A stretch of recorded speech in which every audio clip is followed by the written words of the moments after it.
All right, welcome back to the reactions rates lab. This is the last and final part where we will collect data for the temperature versus time. So in part two, you collected data for concentration of a reaction versus the reaction time. And now we're going to move on where we're comparing hot and cold reactions versus the time. So the first thing we're going to do is we're going to take two new fresh test tubes 6 and 7, and one we'll use for the hot and one we'll use for the cold trial.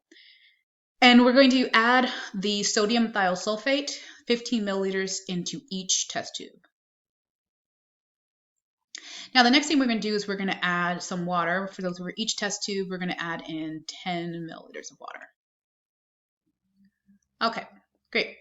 Now the next reactant to add is HCl, but before we do that, we need to prepare our warm and cold water bath. So let's start with our hot water bath. What we're going to do is turn on the hot tap, fill that up with some hot water, and that's our hot water bath. We're just adding hot water to a beaker. Let's do the same thing for the cold water. Turn on the tap, and then we got our cold water bath. Okay, now we're going to begin with the hot trial. And so if we're going to take out our test tube number 6, and we're going to add the 5 milliliters of HCl into that test tube and then dunk it into the bath and start the timer right away. So go ahead and add our 5 milliliters, get that right into the bath, start the timer. Whoop. Wow, that was quick. So the reaction time here for the hot reaction is 1 minute.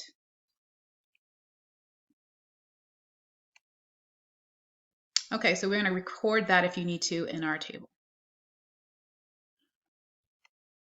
Okay, now we're going to do the same thing for the cold water bath. So again, I just take out the test tube I need, test tube number 7. I'm going to add my 5 milliliters, and then as soon as I add the 5 milliliters, add it to the cold water bath and start the timer. So here we go.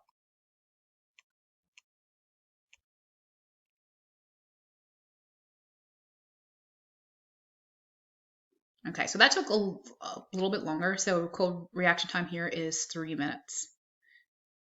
So once again, you would add that to your table. Okay, so here is your data. This is what it sort of should look like.